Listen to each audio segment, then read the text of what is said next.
uwe na heshima kwa wale wengine. Usiseme ona huyu kapata ujauzito, ukumbuke kwamba na wewe ulipata. Usiseme mbona huyu analala na njaa na akili ya kutafuta pesa, ukumbuke kumbe kuna wakati na wewe una akili lakini pesa zilikupiga chenga. Bwana Yesu asifiwe. Amina. Kwamba tusiamishe kwa watu wengine.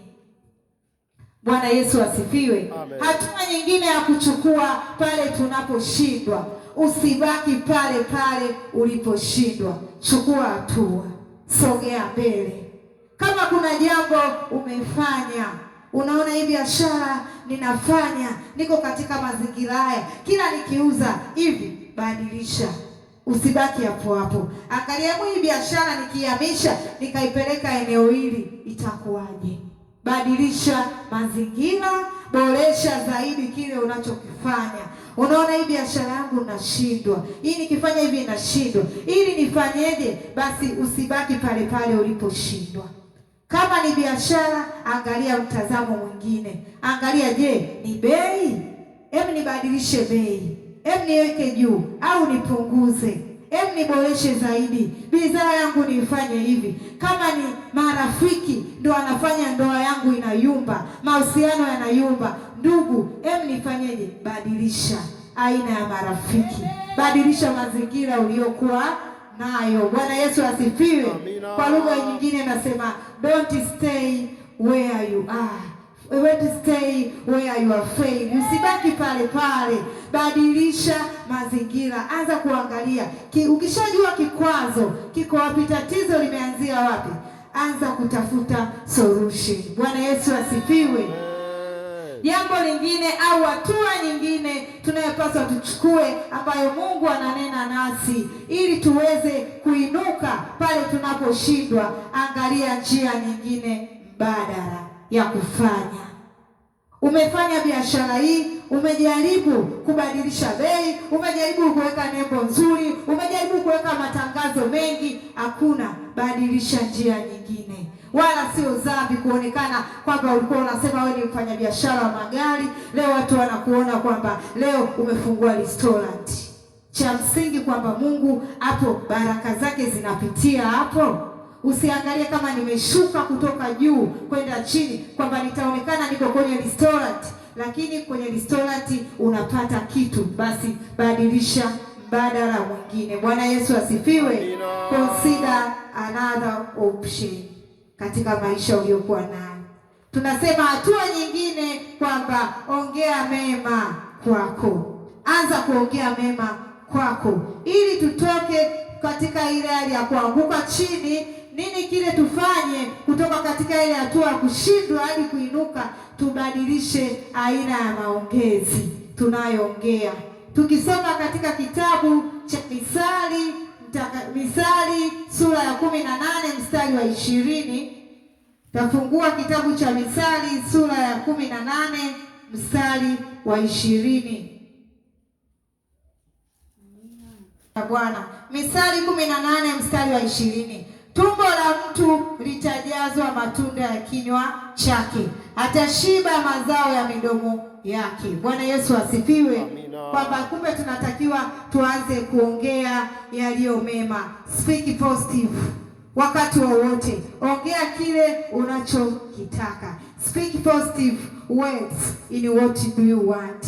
Nini unataka kitokee? Ongea unachotaka kitokee. Usiangalie yale mazingira yanayokuzunguka kwa wakati huo. Anza kujitabiria mema. Bwana Yesu asifiwe. Amina. Tunasema kwamba inawezekana kuna vikwazo vingi vinaweza vikawa vinakufanya wewe ushindwe, au majaribu mengi yanaweza kukusababisha wewe ushindwe, lakini fanya tena na zaidi na zaidi. Bwana Yesu asifiwe.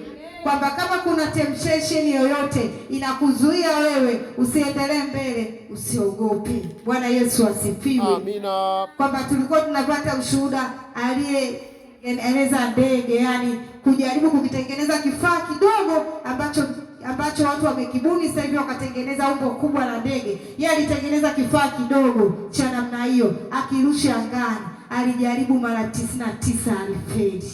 Na haikuwa siku moja, labda leo anajaribu, kesho anajaribu, kesho mtu hapa anatengeneza, anarusha, akinafikia hapo kinaanguka, anafikiria tena, Mungu anampa maarifa, anatengeneza tena, inafika pale miaka na miaka, mpaka siku ambayo subiri nijaribu mara ya mwisho, akajaribu ikaruka. Kwa hiyo hata sisi kwamba tusifikia hapo ukaona umefanya jambo unashindwa, labda umeongea na mtoto inashindikana, nimeongea na mume wangu inashindikana, jaribu tena na tena, kwa msaada wa Roho Mtakatifu itawezekana. Bwana Yesu asifiwe. Amen. Hatua nyingine nasema ongea kwa imani. Umeshataongea mema kwamba mimi mshindi, mimi nitaweza, mimi nitakuwa hivi, lakini lile neno unalolitamka liwe la imani. Anza kuamini kile ulichokiongea. Bwana Yesu asifiwe. Kwamba umesema mwaka huu mimi nitafanya hichi. Ameshia kwenye imani sasa, kwamba hiki kitu ninaamini kimekuwa. Anza kumshukuru Mungu, anza kumtukuza Mungu hata kama ijao. Mwambie Mungu asante, ninaona biashara yangu imeinuka, ninaona ndoa yangu imeinuka, ninaona yani furaha katika ndoa yangu. Sioni haya magumu, haya magumu ni yananifundisha tu kunyooka katika mstari. Najua mwakani mimi yani nitakuwa na furaha kabisa.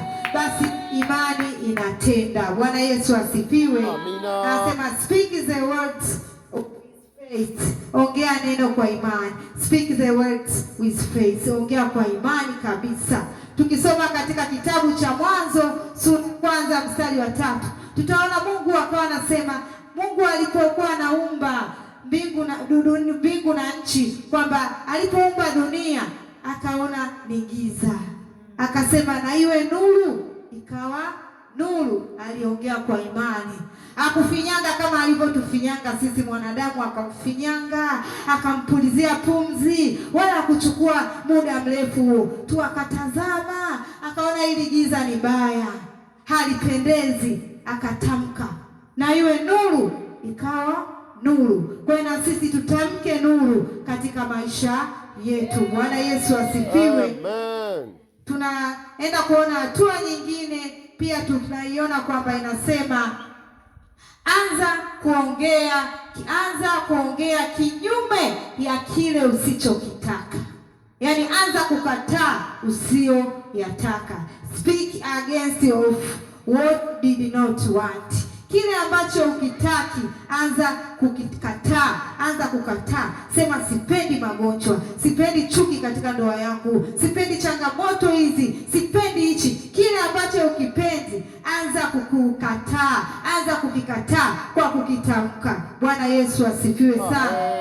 Kwamba tukikikataa na tukatamka kwa kinywa chetu kinaondoka. Bwana Yesu asifiwe. Amina. Kwamba tunaanza kuongea kwa imani, tunaanza kutamka, hiki sitaki, magonjwa sio sehemu ya afya yangu, umaskini sio sehemu yangu, Mungu ni tajiri, mimi ni tajiri. Bwana Yesu asifiwe. Amina. Tunaona katika Biblia kuna sehemu Mungu anasema kwamba mkumbuke Mungu wako, ndiye akupae nguvu za kupata utajiri, ili afanye imara agano lake. Kwa hiyo kumbe Mungu kwanza anatupa nguvu za kupata utajiri, halafu kisha ndo anakuja kufanya agano na sisi, kwamba Mungu anajua huyu akiwa maskini nikifanya agano naye, akitokea tu shetani tajiri akamtajirisha, ananiama.